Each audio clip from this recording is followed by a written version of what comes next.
Universitas Multimedia Nusantara UMN, kampus berbasis Information and Communication Technology di Gading Serpong, Tangerang.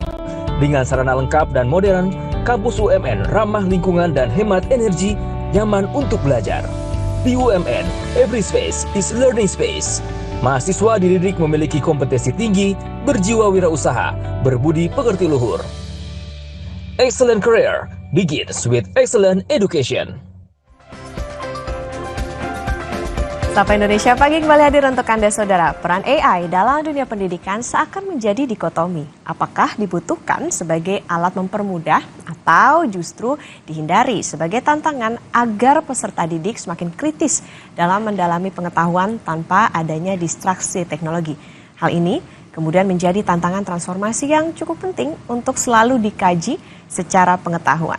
Universitas Multimedia Nusantara bersama Kompas TV menghadirkan topik ini dalam acara Sapa Indonesia Pagi. Tentu harapannya masyarakat semakin mengerti dan bisa memaksimalkan fungsi dan peran AI di dalam proses pendidikan tinggi.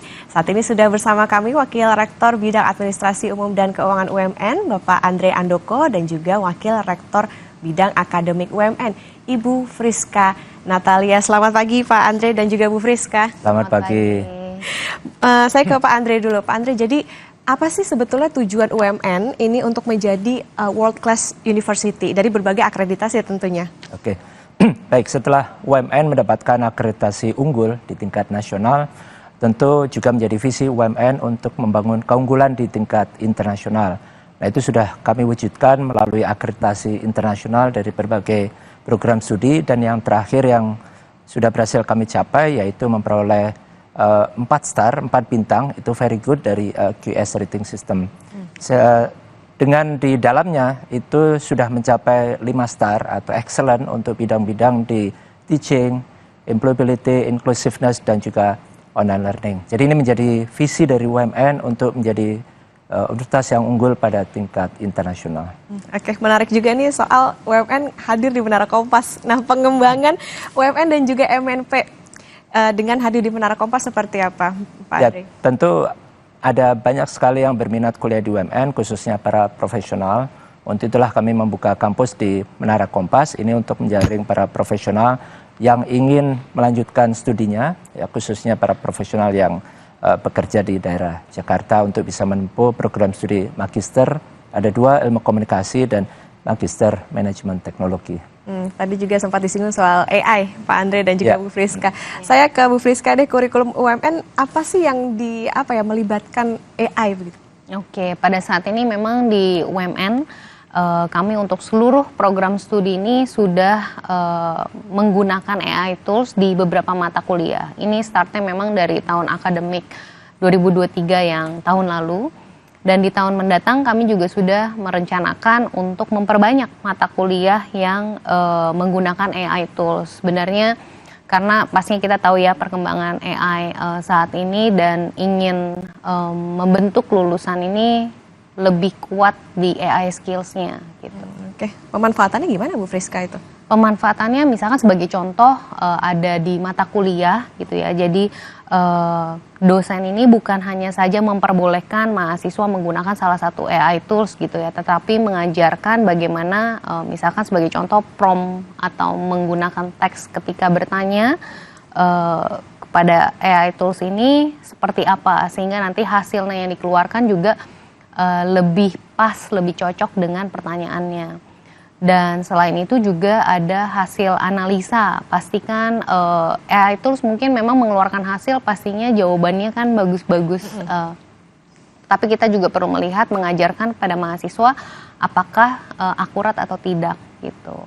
Sehingga memang pembelajaran di sini untuk assessment dan rubrik penilaiannya pun juga kita adjust untuk di mata kuliah yang menggunakan AI tools. Oke, masuk jadi sebagai alat bantu ya untuk mata kuliah ya. Pak Andre, jadi gimana UMN dan juga MNP ini mengembangkan AI tentunya di lingkungan kampus, seperti apa? Ya, bagi kami AI sudah menjadi keharusan. Oleh sebab itu kami memiliki strategi untuk penerapan AI ini di kampus. Yang pertama adalah semua orang harus menyadari bahwa AI ini akan membawa perubahan besar, akan membawa disrupsi. Kedua, tentu saja karena ini akan membawa perubahan besar, ya kita tidak boleh menyangkal. Jadi no denial. Kita mau tidak mau harus menggunakannya. Yang ketiga, ada istilah yang disebut unlearning. Unlearning ini adalah meninggalkan kemampuan atau kompetensi lama yang sudah tidak relevan atau sudah usang. Untuk supaya kemudian kita bisa belajar lagi. Karena dengan adanya AI, mau tidak mau kita harus belajar lagi karena ada banyak perubahan yang terjadi di proses pembelajaran dan juga di bagaimana cara kita bisa mendapatkan pengetahuan. Nah, setelah kita unlearning kemudian learning, maka kita adopsi dan kita terapkan di dalam proses pembelajaran. Termasuk juga kemudian di berbagai macam proses yang ada di kampus. Diharapkan kemudian sudah menerapkan AI semua. Bukan dihindari berarti. Tidak boleh dihindari. Betul-betul. Ya. Oke, saya ke Bu Friska. Bu Friska, kalau respon soal AI ini dalam pembelajaran di kelas, ini dihindari apa dimanfaatkan? Khususnya ini untuk Magister Manajemen Teknologi UMN dan juga Magister Ilmu Komunikasi di UMN. Oke. Sejauh ini memang secara general ya, kalau secara general di UMN kami merespon sangat positif gitu ya. Jadi memang sejak tahun lalu itu kita sudah mencoba untuk memasukkan AI tools karena kita tidak bisa untuk menentang gitu ya dari perkembangan teknologi itu sendiri.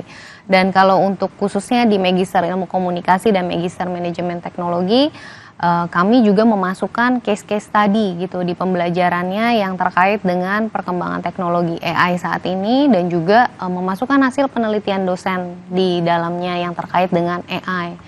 Harapannya sih bisa membantu mahasiswa untuk meningkatkan wawasannya juga di bidang AI.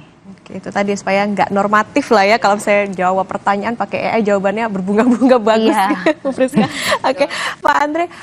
Kalau tadi AI ini diterima kemudian juga diadopsi, nah apa sebetulnya yang jadi tantangan ketika UMN ini menerapkan atau menggunakan teknologi AI itu sendiri?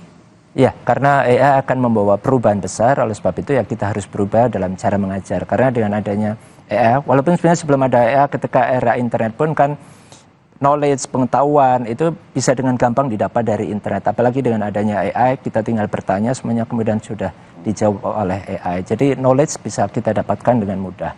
Oleh sebab itu peran dosen pasti akan berubah. Jadi tidak lagi hanya menyampaikan knowledge atau pengetahuan, tapi kemudian bagaimana justru mengembangkan kompetensi-kompetensi baru yang tidak bisa dilakukan oleh AI. Misalkan saja sekarang yang makin menjadi penting adalah kemampuan untuk critical thinking. Bagaimana kemudian mahasiswa bisa berpikir kritis menghadapi suatu permasalahan. Lalu tentu saja dari situ bisa menghasilkan problem solving, ya, memiliki kemampuan problem solving. Kemudian juga mau tidak mau di dalam era perkembangan yang sedemikian pesat, maka kemampuan kreatif dan inovatif thinking itu menjadi makin penting. Nah, kemampuan inilah yang kemudian kita sebut sebagai human skill yang menjadi makin penting di era AI ini. Oke, ada adaptasi cara belajar yang baru lah ya artinya. Tentu berubah. Nah itu tadi Bu Friska menarik, apa sih sebetulnya ada nggak tips and trick gitu supaya mahasiswa ini nggak kejebak sama kemudahan AI supaya tadi ya kalau Pak Andre bilang tetap bisa berpikir kritis dan juga mendalam. Oke. Nah sebenarnya kalau untuk dari pastinya basic skill tadi ya, basic skill ataupun core competence dari setiap program studi ini tetap diajarkan, di-deliver kepada mahasiswa. Karena tadi untuk berpikir kreatif atau kritis dan juga tetap berinovasi pastinya kan untuk basic skillnya tetap perlu diketahui oleh mahasiswa. Sehingga untuk AI ini memang digunakan sebagai alat bantu atau tools gitu. Jadi kalau untuk dari kemampuan analisa dan lain-lain ini tetap harapannya justru dosen ini juga membantu untuk mengajarkan dari etika penggunaan AI tools sendiri ini dengan baik dan benar. Jadi kita nggak pingin gitu ya AI tools ini digunakan dengan untuk yang tidak baik gitu. Oke. Nah, dengan adanya AI ini digunakan juga di UMN, apa kompetensi yang harus dimiliki mahasiswa di UMN supaya bisa tetap digunakan dengan cara-cara yang positif gitu, Bu Friska? Ya. Mungkin kalau untuk dari kompetensi tadi ya secara basic memang sudah tetap perlu untuk disampaikan dan tadi penggunaan AI tools itu sendiri gitu. Jadi kompetensi bagaimana mahasiswa bisa bekerja sama dengan AI pastinya karena tujuan utama kami menggunakan AI tools ini adalah mempersiapkan lulusan untuk bisa mendapatkan AI skills dan meningkatkan produktivitas nanti di dalam dunia industri ketika mereka lulus gitu. Jadi bekerja sama dengan AI bukan hal yang asing gitu ya untuk nanti mahasiswa ketika lulus, tapi sudah bisa beradaptasi dengan perkembangan teknologi tersebut. Oke, Pak Andre, jadi ke depan gimana di UMN untuk harapannya mungkin dengan penggunaan AI saat ini juga dengan sejalan dengan perkembangan zaman, terutama mahasiswa-mahasiswa sekarang kan makin kritis ya. Gimana Pak Andre? Tentu bagi kami di dunia pendidikan, kehadiran AI ini menjadi tantangan yang tidak ringan. Kenapa? Karena ada dua sisi yang terdampak. Pertama adalah dari sisi proses pembelajaran sendiri akan terdampak sehingga kami harus berubah. Tapi di sisi lain, karena kami menghasilkan lulusan yang nantinya bekerja di industri juga berubah. Industri akan juga banyak menggunakan AI. Nah, sehingga ini dua sisi yang kemudian harus kami cermati betul, sehingga kami harus memberikan skill AI ini kepada para mahasiswa.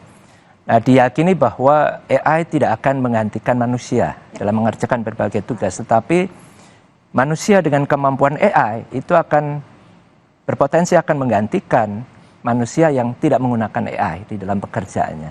Jadi oleh sebab itu kemampuan skill AI ini menjadi satu keniscayaan bagi nantinya para lulusan ketika mencari kerja. Di samping itu saja tadi sudah disampaikan Bu Friska ya soal etika, bagaimana kemudian ya AI ini tidak disalahgunakan untuk hal-hal yang negatif. Oke, Bu Friska?